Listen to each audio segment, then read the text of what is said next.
Hello friends, आज हम GFG की प्रॉब्लम ऑफ द डे करेंगे जिसका नाम है मैक्सिमम सम कॉम्बिनेशन। ये प्रॉब्लम एक मीडियम लेवल की प्रॉब्लम लगी मुझे तो। ठीक है, इस वाली प्रॉब्लम का प्रॉब्लम स्टेटमेंट क्या है? तो हमें क्या गिवन होता है कि दो एरे गिवन है, एरे 1 और एक एरे 2, और हमें एक एन गिवन है जो है एरे की साइज, और एक की हमें एक वैल्यू गिवन है। ठीक है, अभी मैं बताता हूँ क्या का मतलब क्या है। तो हम क्या कर सकते हैं कि एरे 1 के अंदर से कुछ एलिमेंट ले सकते हैं, एरे 2 का एक एलिमेंट ले सकते हैं और दोनों का सम कर सकते हैं। फॉर एग्जांपल मैं आपको दिखाता हूँ यहाँ पे कि लेट सपोज हमारे पास एरे 1 है, 4 है, 2 है, 3 है, और एरे 2 के एलिमेंट है हमारे पास 2, 5, 1 और 6। तो हमें भी क्या कर सकते हैं कि एरे 1 का 1 लेंगे, एरे 2 का 2 लेंगे, तो हमारा सम कितना होगा 1, 2, 3। फिर 1, 5 को ले सकते हैं हम यहाँ पे, तो 6, 1, 2, 1 एंड 6 कितना हो गया 7। इन द सेम वे हम 4 के लिए स्टार्ट करेंगे, तो 4, 2, 6, 4, 5, 9, 4, 1, 4। हमें क्या करना है कि इस तरीके से हमें क्या गिवन होता है, दो एरे गिवन है और हमें इस तरीके से टोटल पॉसिबल कॉम्बिनेशंस बनाने हैं। ओके, और उन पॉसिबल कॉम्बिनेशंस के अंदर हमें क्या करना है, इसको इंक्रीजिंग ऑर्डर में सॉर्ट करने लेना है, और लास्ट के क्या एलिमेंट जिनका सब मैक्सिमम हो वो रिटर्न कर देना है। तो जैसे कि मैंने इनको इंक्रीजिंग लेवल में सॉर्ट किया तो मेरे पास ऐसा आता है 10 से 9, 9। तो हमें क्या कर देना है कि इनको सॉर्ट कर देना है। ओके, तो जो हमें के क्या है कि कितने एलिमेंट लास्ट में रिटर्न करने हैं वो के की साइज है, तो हमें वही रिटर्न करना है। ठीक है, और हमें आंसर रिटर्न करना है नॉन इंक्रीजिंग ऑर्डर में। ठीक है, नॉन इंक्रीजिंग ऑर्डर क्या होता है कि जो इंक्रीजिंग ना हो। ओके, इंक्रीजिंग ना हो मतलब डिक्रीजिंग हो या फिर इक्वल हो, मतलब ये ऐसे आएगा डिक्रीज हो, दो एलिमेंट इक्वल भी हो सकते हैं। जब डिक्रीजिंग में मतलब एलिमेंट को हम इक्वल नहीं एज्यूम कर रहे, ऐसा होता है। ठीक है, और अब देखो, अब हम इसको इसके अंदर हमारे पास कुछ कॉन्स्टेंट्स गिवन है कि एन की वैल्यू है ना, जो एरे की साइज है वो जा सकती है अप टू 10⁵, और के की वैल्यू जा सकती है अप टू एन, और एरे के एलिमेंट्स की वैल्यू जाएगी अप टू 10⁴। ओके, तो हम देखो इसको कैसे सॉल्व करते हैं प्रॉब्लम को।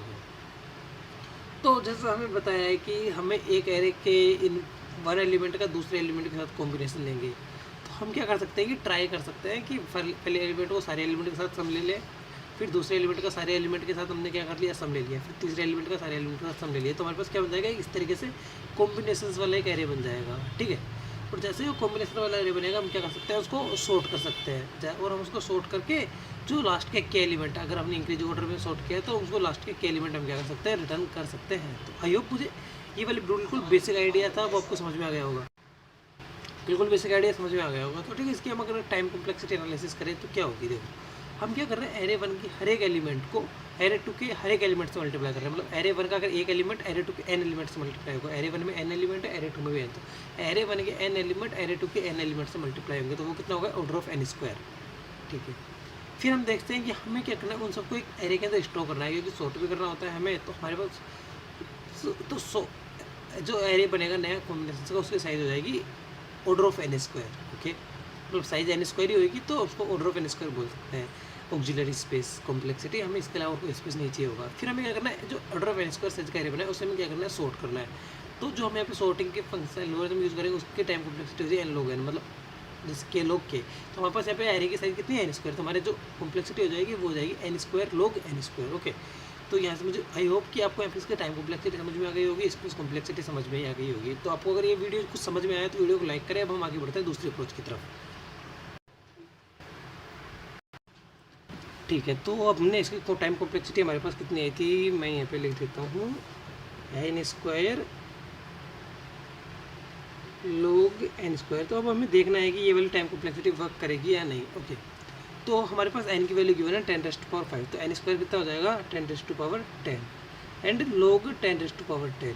तो इसकी वैल्यू अगर हमारे पास देखें तो कितनी आ रही है, अराउंड 10⁻10 एंड log 10 की वैल्यू आप कितने एज्यूम कर सकते हैं, मतलब हमारे पास ये बात करते हैं पर मोस्टली बेस 2 के अंदर। तो आप इसको वैल्यू log 10⁻10 को आप एज्यूम कर सकते हैं 10 log 10, और log 10 की वैल्यू को आप 4 एज्यूम कर सकते हैं, तो हो जाएगा अराउंड 40।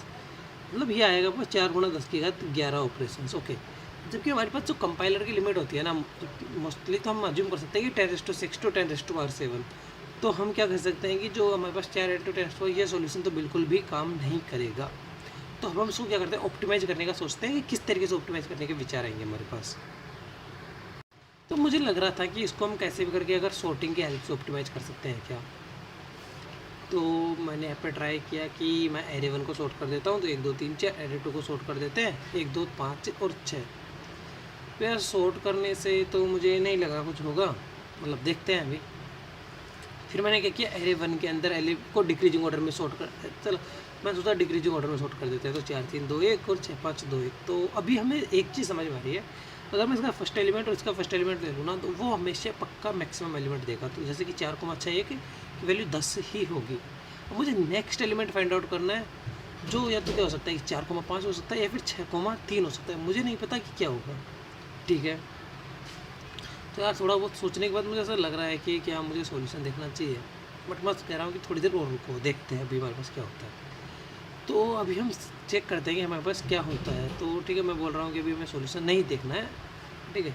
और अब यहाँ पे ऐसे कंस्टेंट और गिवन है कि क्वेश्चन के की वैल्यू होगी ना, वो लेस देन एन होगी। क्योंकि अगर हम देखें हमारे पास एन स्क्वायर एलिमेंट है, तो वो लोग के की वैल्यू को एन स्क्वायर तक ले जा सकते थे, बट उन्होंने बोला कि के की वैल्यू केवल less than equal to N होगी। तो इसमें भी कुछ ना कुछ कैच तो जरूर होगा, देखते हैं अभी हम। तो देखो मेरे पास क्या हो रहा है कि मेरे को आई और जे मैंने पहले इंडेक्स सेलेक्ट कर लिया, मुझे नेक्स्ट इंडेक्स सेलेक्ट करने में प्रॉब्लम आ रही है कि या तो मैं आई जे प्लस 1 सेलेक्ट करूँगा या फिर जे आई प्लस 1 सेलेक्ट करूँगा, मतलब कुछ ना कुछ लोचा इसमें इंडेक्सेस के साथ है। तो इतना सोल्व करने के बाद मेरे पास एक आइडिया आता है कि जब भी हमारे पास क्वेश्चन के अंदर के और एन गिवन होता है ना, तो हम मोस्टली क्या करते हैं कि हीप यूज करते हैं, बट मुझे ऐसा कुछ सोल्यूशन समझ नहीं आ रहा हीप का।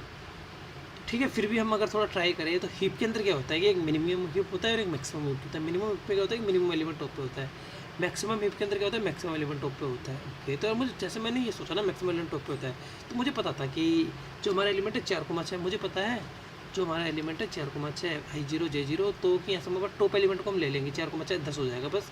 मेरे को अगर इसकी इंडेक्सेस भी बताया ना 0,0, तो मुझे नेक्स्ट इंडेक्सेस मुझे पक्का पता है कि कौन सी होगी, या तो I+1j होगी, मैंने बताया आपको भी कि अगर I, J है तो नेक्स्ट इंडेक्सेस हमारे पास क्या होगी I+1, J, या फिर I, J+1।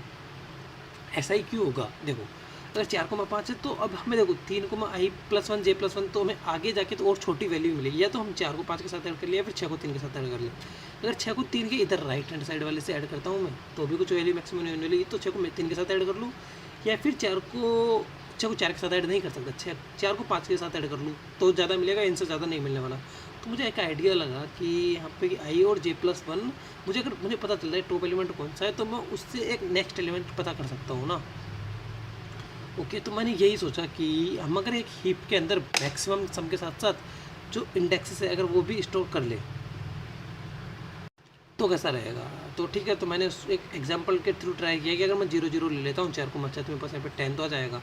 मेरे को नेक्स्ट एलिमेंट क्या हो सकता है 0 0 के बाद मेरे पास या तो 0,1, क्योंकि मैंने एज्यूम किया कि 0 ये था, 1 मतलब इसको लेने की ट्राई कर रहा हूँ जे वाले में, और या फिर मैंने कहा कि 0 को 1 कर दो और उसको 0 रहने दो 6,3, मैंने ये ट्राई किया। फिर मैंने देखा यार अगर 1,0 के अंदर आऊँगा मैं, तो 1,0 से क्या हो सकता है, तो 2,0 हो सकता है, या फिर 1,1। इन द सेम वे 0,1 के केस में क्या जाएगा कि 1,1 और ये होगा 0,2। तो ठीक है, मैं को इस तरीके से, तो अब मैं क्या समझ रहा हूँ कि अब मुझे क्या चाहिए कि जैसे जैसे मैं एलिमेंट को पुश करता जाऊँ ना, मुझे क्या चाहिए होगा कि टॉप एलिमेंट मैक्सिमम एलिमेंट चाहिए, जो मैंने बोला मैक्सिम से ज़्यादा है। तो ठीक है, मैंने क्या अज्यूम किया कि मैं एक मैक्सिम बनाऊंगा, उसके अंदर पहला टॉप एलिमेंट मुझे पता है 0,0 से मिलेगा, उसको मैंने पुश कर दिया, उसके बाद मैं क्या करूँगा उसको पॉप करूँगा मैक्सिमम एलिमेंट को, और फिर मैं देखूँगा कि उसके इंडेक्सेस क्या है, उसके इंडेक्सेस के बेस पर मैं क्या कर सकता हूँ नेक्स्ट एलिमेंट पता कर सकता हूँ। और नेक्स्ट एलिमेंट मैंने पता किया, तो मैंने देखा कि या तो I+1 J होगा या फिर I, J+1 होगा। तो इन दोनों को मैं क्या करूँगा मैक्सिम के अंदर पुश कर दूँगा, और उससे क्या होगा कि मुझे एक नया मैक्सिमम एलिमेंट मिलेगा, और उसके इंडेक्सेस के बेस पे मैं क्या करता हूँ नेक्स्ट एलिमेंट निकाल सकता हूँ। बट अभी एक कैच यहाँ पे बच रहा था कि मैंने देखा था कि यहाँ पे 0,0 केस में 1,0 आ रहा था और 0,1 आ रहा था। तो 0,1 के केस में भी एक बार रिपीट करने पे 1,1 आ रहा था, और 1,0 केस में 1,1 आ रहा था, मतलब कुछ चीज़ें क्या हो रही थी रिपीट हो रही थी। तो सम ऑफ इंडेक्सेस से हो रहा था कि मेरे को जो कुछ इंडेक्सेस है ना, वो मेरे को लग रही थी कि रिपीट होएगी। तो मैं क्या यूज़ कर सकता हूँ यहाँ पे सेट यूज़ कर सकता हूँ, तो जिससे मैं याद रखूँगा कि कौन कौन से इंडेक्सेस को मैंने यूज कर लिया है। तो जिन जिन इंडेक्सेस को मैंने अगर यूज कर लिया है, तो उनको मैं क्या करूँगा उस वाले हीप के अंदर वापस पुश नहीं करूँगा। तो इस तरीके से क्या कर सकते हैं, इस क्वेश्चन को हम सोल्व कर सकते हैं। तो अब अगर इसकी टाइम कॉम्प्लेक्सिटी की एनालिसिस करें तो कितनी होगी, तो एक बार हम इसकी टाइम कॉम्प्लेक्सिटी एनालिसिस करके देखते हैं, और फिर हम देखते हैं कि ये प्रॉब्लम हम इस वाले अप्रोच से सोल्व कर सकते हैं या नहीं, या फिर हमें कुछ और ऑप्टिमाइज अप्रोच देखनी पड़ेगी। ठीक है, तो देखो मैं क्या बोल रहा हूँ कि हमें क्या करना है, पहले दोनों एरेज को सॉर्ट करना है। देखो दोनों एरेज को सॉर्ट क्यों करना है कि हमें अगर सॉर्ट करना है एरे 1 एंड एरे 2 को सॉर्ट करना है। सॉर्ट इसलिए करना है बिकॉज वो अदरवाइज I+1 और J+1 वाला कंसेप्ट काम नहीं करेगा। और मैंने ये यूज़ किया है कि अगर मैं एरे को डिसेंडिंग ऑर्डर में सॉर्ट कर रहा हूँ तो ओके। सॉर्ट करने के अंदर हमारे पास time complexity n log n होएगी।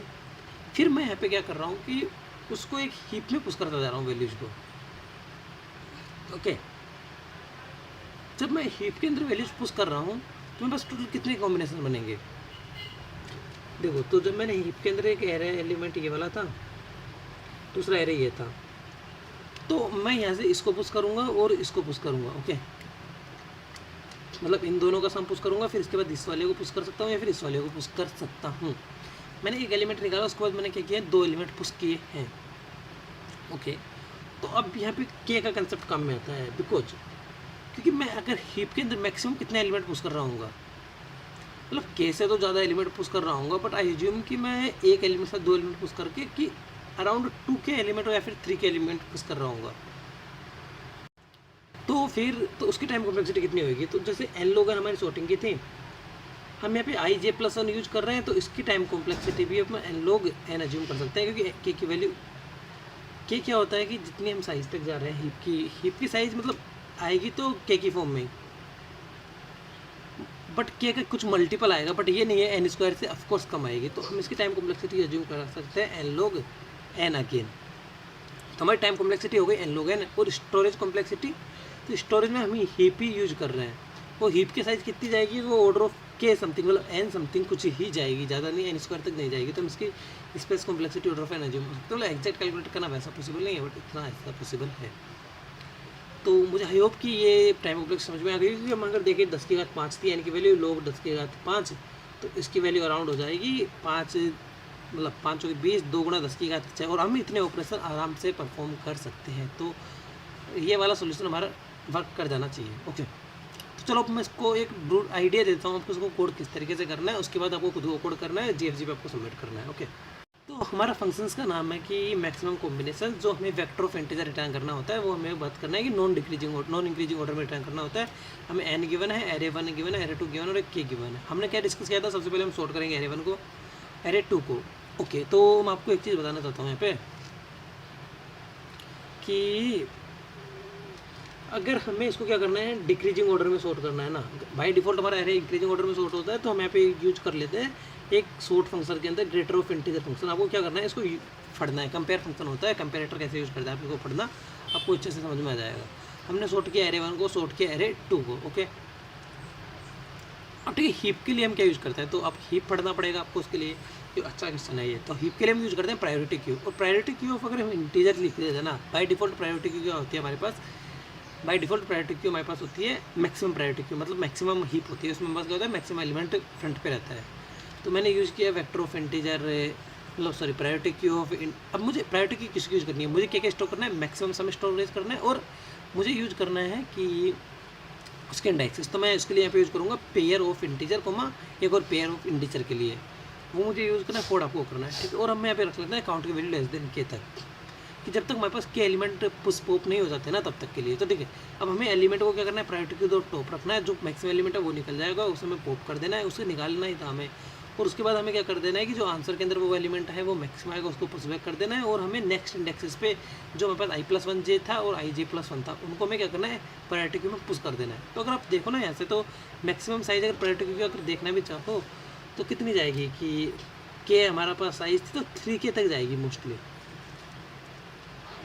प्रायोरिटी क्यू की, जो 3k भी नहीं जाएगी, बिकॉज i+1j हम ij+1 नहीं पुश करेंगे ऑलवेज, के की वैल्यू n थी तो हम इसलिए ऑर्डर ऑफ n में ही कर सकते हैं। और प्रायोरिटी क्यू की साइज़ कितनी जा रही है उसी हिसाब से कितने एलिमेंट पुश कर रहे हैं उस हिसाब से टाइम कॉम्प्लेक्सिटी निकल जाती है। और इसको प्रायोरिटी क्यू के अंदर पुश कर देना है, फ्रंट को लास्ट को, इस तरह से आपको क्या करना है, खुद को ट्राई करना है। मैं आपको सोल्यूशन आई थिंक डिस्क्रिप्शन में प्रोवाइड करवा दूंगा, उसके अलावा कोई या फिर कोई कमेंट करके प्रोवाइड कर दूंगा। आप लोगों को कमेंट करना है सोल्यूशन, मैं ट्राई देखता हूँ कि कैसा है सोल्यूशन आपका। तो आई होप कि मुझे ये वीडियो पसंद आया होगा, तो आपको मुझे लगा होगा कि क्वेश्चन में अच्छा होगा, क्योंकि इसमें मैंने एक ब्रूट फोर्स मेथड देखा जिसमें हमने बिल्कुल जस्ट जो क्वेश्चन में दिया था वही किया। जबकि सेकंड क्वेश्चन में हमने किस तरीके से सोचा कि प्रायोरिटी क्यू को किस तरीके से इंप्लीमेंट करना है, और हमें प्रायोरिटी क्यू के अंदर इंडेक्सेस को यूज करना है, और इंडेक्सेस यूज करना है कैसे आइडिया है हमने तो वो भी डिस्कस किया। तो अगर आपको वीडियो अच्छा लगा हो, कुछ समझ में आया हो तो वीडियो को लाइक करें, चैनल को सब्सक्राइब करें। Thank you.